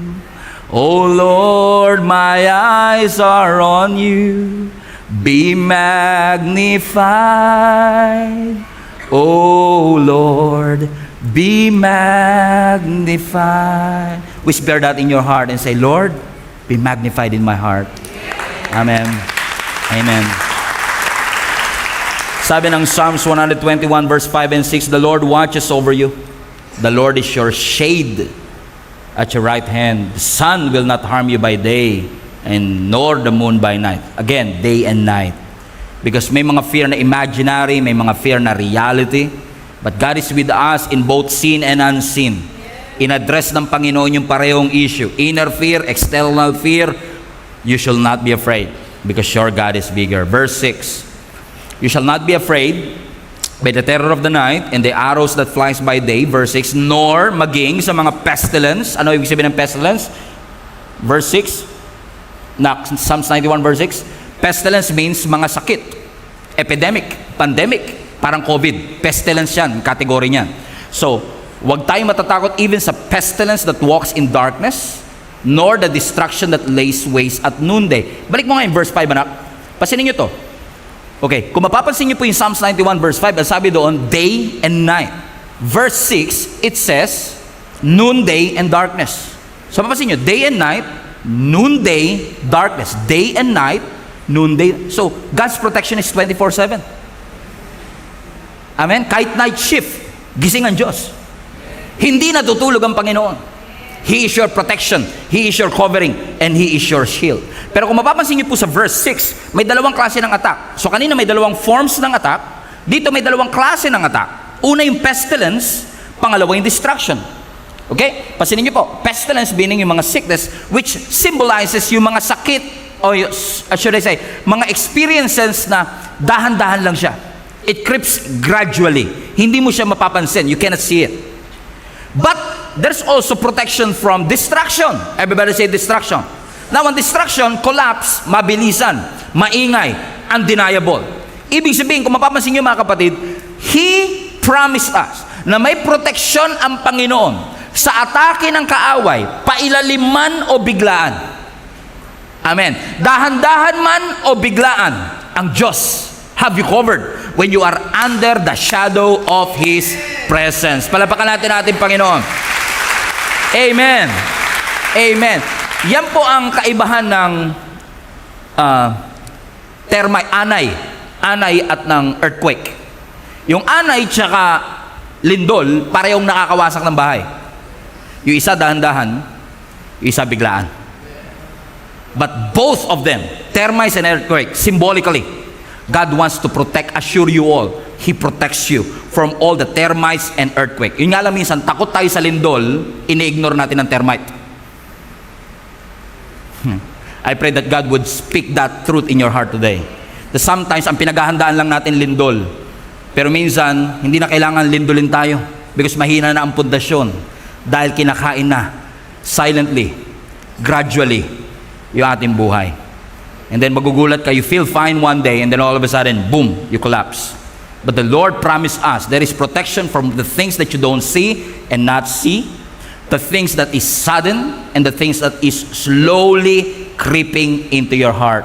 Mga danger na hindi mo kita, mga danger na kita mo, mga attacking visible or non-visible, mga battle na inward, internal or external, mga crisis, mga threat na psychological and practical, mga pressure na public or private. You shall not be afraid. All conditions, fear should not have access. No access in your heart. Why? Because God's protection is on your life. Wala pong oras na humihinto ang Diyos sa pagka-Diyos.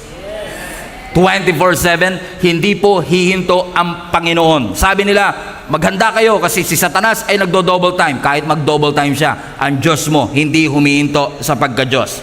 Hindi dinideny ng Biblia na may mga testings, may mga arrow, may mga terror, may mga pestilence, may mga destruction. Pero dinideny ng Biblia yung authority niya. Meaning, hindi sinasabi ng Biblia walang terror. Hindi sinasabi ng Biblia walang pestilence. May pestilence. Pero sinasabi ng Biblia walang access yan. Walang authority yan sa iyong buhay. Why? Because when you allow access into your heart, a fear rather, kapag inalaw mo ang fear na magkaroon ng access sa iyong buhay, pati discernment mo humihina. Ang energy mo, bigla na lang nawawala. Takot ka eh. Amen. Takot ka ba kayo sa katabi nyo?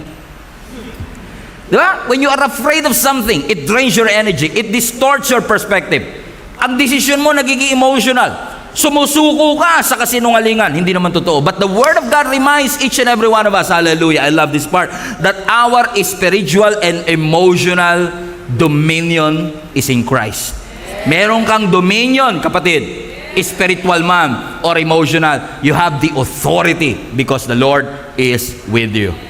Everybody say, you shall not be afraid. Put that in the comment section. Don't be afraid. Don't be afraid. Sabihin mo sa katabi mo, don't be afraid. Don't be afraid. Don't be afraid. Don't be afraid.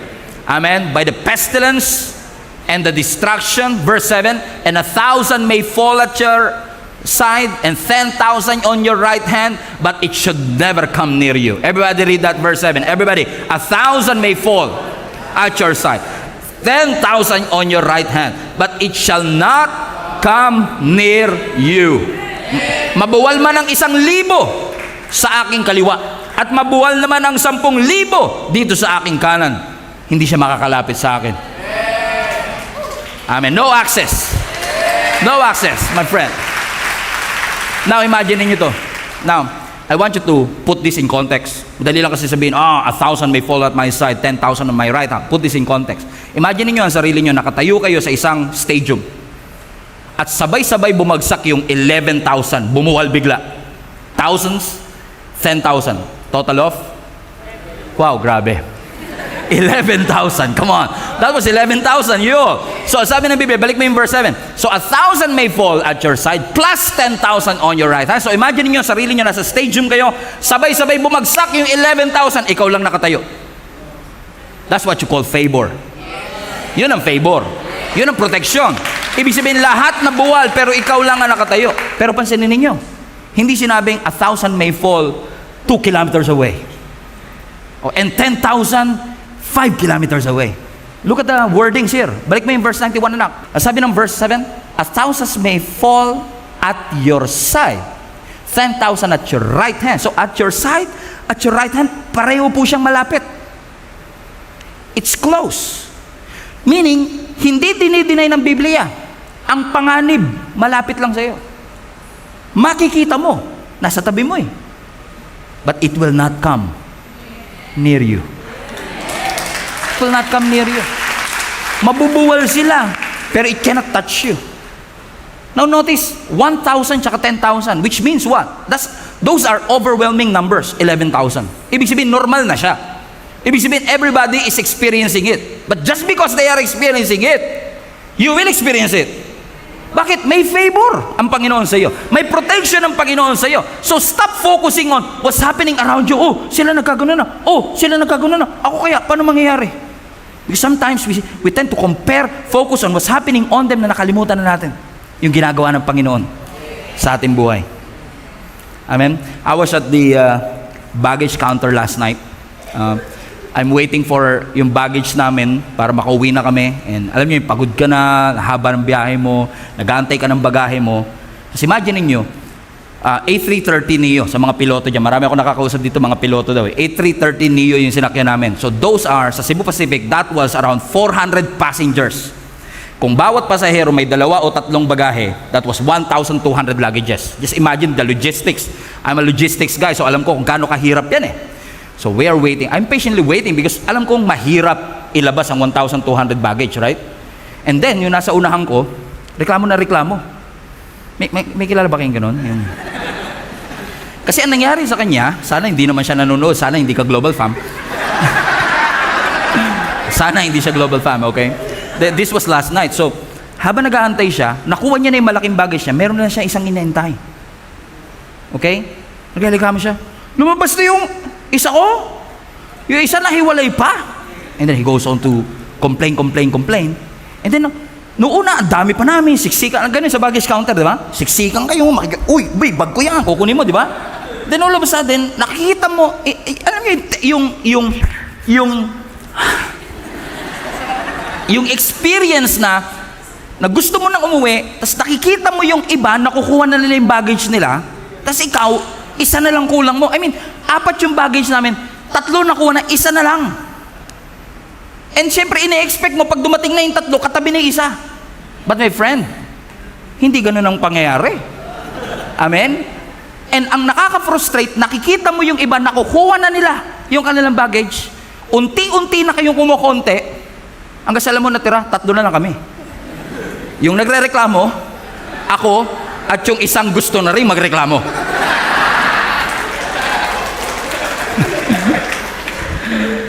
And then si Jenny, ang pinakamaganda na babae sa balat ng lupa. Usually, pag kumukuha ko ng baggage, nakaupo na yan eh.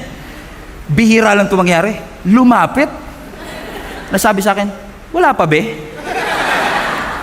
May nakikita ka ba? Gusto ko sabihin, pero hindi ko sinabi. Of course, hindi ko sinabi.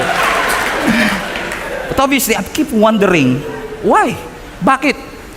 Amen? And you know, apparently, paikot-ikot. After more than an hour, almost 2 hours, finally, both of us, almost at the same time, nakuha namin yung aming baggage. What I'm trying to say is this. Minsan napofrustrate tayo pag isa-isa nang nakukuha ng mga kasama natin yung blessings at answered prayer nila. Amen? Kasi di ba may mga prayers tayo minsan na 4, 3, nakuha mo na yung 3, meron na lang isa na hinihingi mo sa Panginoon. At yung isang bagay na hinihingi mo, nakikita mong na-fulfill sa mga nasa kapaligiran mo, na parang, sila ba yung favored? Ako, hindi. Na minsan, unti-unti na lang nakukuha, nauubos na kayo, lahat sila may testimony na ikaw nasa test pa rin. Lahat sila may message na ikaw nasa mess pa rin. But God wants to remind each and every one of you, if you place yourself under God's protection, amen? Even delays are God's protection. Even delays are God's protection. Amen? Sabi mo nga sa katabi mo, delay is God's protection. Amen? Verse 8, only with your eyes you shall look and see the reward of the wicked. Meaning, makikita mo, mau-observe mo, ikaw nag-o-observe pero hindi ikaw ang biktima. You see it, but you're not the victim. It's around you, but it doesn't have authority over you. Kasi ang buhay po kasama si Kristo ay hindi po trouble-free. Pero papansin niyo po sa Biblia, this is a promise of, hindi ito pangako na walang trouble. Hindi ito pangako na walang problema. Ang pangako, may distinction ang mga nasa presensya ng Diyos at yung mga wala sa presensya ng Diyos. May difference sa experience. Remember I think this is in Genesis, kung saan nagkaroon ng taggutom sa Egypt. Pumunta yung mga kapatid ni Joseph doon sa Egypt para kumuha ng pagkain. Hindi nila alam si Joseph na ang vice president ng Egypt. Hindi nila nakilala si Joseph dahil sa eyeliner niya kasi Egypt na siya. Siyempre, naka-eyeliner na siya eh. Nasa Egypt na siya. Doon na siya lumaki. Hindi nila nakilala pero nakilala sila ni Joseph. Di ba ano nangyari? Ang sabi ni Joseph, you meant it for harm. You meant it for evil. But God turned it out for your good. Ano ang protection? Hindi lang po siya laging tinanggal ka ni Lord sa problema. Protection is also the things that doesn't change you. Sa dami ng experiences ni Joseph, pwede siya maging bitter. Pwede siya maging toxic. Pwede niyang gantihan, magkaroon siya ng revenge. Pero dumaan sa kanya, pero hindi pumasok sa puso niya. Nangyari sa kanya, pero hindi niya hinayaan na makaapekto sa kanyang desisyon. Ano nangyari? Nagkaroon ng favor, hindi lang ang kanyang pamilya, kundi ang buong nation of Israel. Remember, nung nagkaroon ng salot sa Exodus chapter 11 or 12, sabi ng scripture, nagkaroon ng 10 salot na pinadala ng Panginoon, palayain lang ang nation of Israel. Nasa isang bansa sila. Pero ang Israelites nasa Goshen. Nasa isang bansa. Lahat ng buong Egypt nagsasuffer. Pero sa Goshen, hindi sila affected. Thousands may fall at my side, 10,000 on my right hand, but it should never come near me. In fact, hindi lang sila hindi naaapektuhan ng plagues. Kasi biruin mo, nagkaroon ng plagues ng palaka. Lahat buong bansa may palaka, sila wala. Nagkaroon ng salot ng pigsa. Lahat nagkapigsa, sila wala. Nasa isang bansa. Amen. Lahat ng panganay namatay, but dahil covered sila ng dugo. Amen. It should never come near you. 1,000 may fall at your side, 10,000 on your right hand, but it should never come near you. Pero hindi ibig sabihin hindi nila nakita nangyari sa Egypt. Nakita nila. Verse 8, balik mo anak. Only with your eyes you shall look. And you will see the reward of the wicked. By the way, yung reward dito, hindi positive reward. Ibig sabihin dito, ang sinasabi ng Panginoon sa atin, darating ang katapusan ng kasamaan. Ang kasamaan hindi magtatagumpay habang buhay. Ang kasamaan hindi panghabang buhay. Ang mga wicked mukhang strong, mukhang untouchable, mukhang prosperous. Pag tinignan mo parang walang katapusan, but evil will meet its consequences. And watch this, and God will allow you to live long enough to see it for your eyes. Na makikita mo ang mga wicked, they will suffer. Hindi sinasabi ng scripture, oh, i-enjoy mo, napapahamak na yung kaaway mo. God is not saying, gloat. He is saying, I will allow you to live long enough to see that following Jesus is the best thing that you did in your life. Being under His presence is the best thing that you can do in your life. So it's around you, but it doesn't have authority over you. So in verse 9 and 10, because, I will end with this, you have made the Lord, everybody now, who is your refuge, even the Most High, your dwelling place. Verse 10, no evil shall befall you, nor shall any plague come near your dwelling. So it's not about where you are, but where you remain. Akala ko dati, ang protection ni Lord is, ilalayo ka ng Lord sa bagyo. I mean, kunwari, itong pulpit ang bagyo. Protected ako, kasi nilayo ako ng Panginoon sa storm. But you could be far from the storm and far from God at the same time. That's not God's protection. God's protection means you can be close to the storm as long as you are closer to God. So it's not about the distance that you have from the storm, but the distance that you have from the Lord. So kahit malapit ang bagyo, kung mas malapit ka sa Panginoon, it will never come near you. So it's not about how far you are. Hindi ito lokasyon, relationship to, kapatid. God wants to encourage each and every one of you. Hindi mo pwedeng ini-ignore mo ang Panginoon lagi. Minamak mo ang Panginoon. You post something bad about God, and then pag nagkaroon ka ng problema, you call for God's protection. That's not what the verse is saying. The verse is saying you should dwell in His presence. Hindi mo lang siya pupuntahan pag nagpapanik ka, hindi mo lang siya pupuntahan at aalalahanin. Kapag may mga pagsubok na dumarating sa iyong buhay, you should allow your life to be anchored with His presence. Ang anchor sa barko, no? Hindi niya mapipigilan ng bagyo, pero yung anchor ang pumipigil sa iyo para mapalayo. And I believe when you anchor yourself with the truth of the Word of God, kahit malapit ang chaos, hindi papasok sa iyong puso. Kahit mangyari ang mga atake, it will not dominate your heart. Kahit na anong gawin ng kaaway sa iyong buhay, as long as your eyes are fixed on Him, verse 10, no evil shall befall you, nor shall plagues come near you. Why? You put God your dwelling place. Pinadala para wasakin ka. Pinadala para sumuko ka. Pinadala para bumagsak ka. Pinadala para mapalayo ka. It was sent to break you. But thanks be to God, it actually built you up. Mas lalo kang tumatag, mas lalo kang nag-mature, mas lalong ginamit ng Panginoon to made you strong. Just like Joseph, he was betrayed, sold, binenta ng kanyang sariling kapatid, binitray ng kanyang sariling kapatid. But that betrayal, amen, what was sent to break him, actually promoted him. Just like our Lord Jesus Christ, come on. Amen, when he was crucified, Satan wants to break him, but no, that's God's way of redeeming you and me. Niredeem tayo ng ating Panginoon, and this will not take over and have authority over you. And that's why in verse 11, bakit hindi siya magtatagumpay? And I want you to memorize this verse 11. Everybody read. For God shall give His angels charge over you to keep you in all your ways. Kung ang atake invisible, ang protection ng Lord is also invisible. Now that angels, I believe, is an unseen help. Tulong ng Diyos na hindi mo nakikita.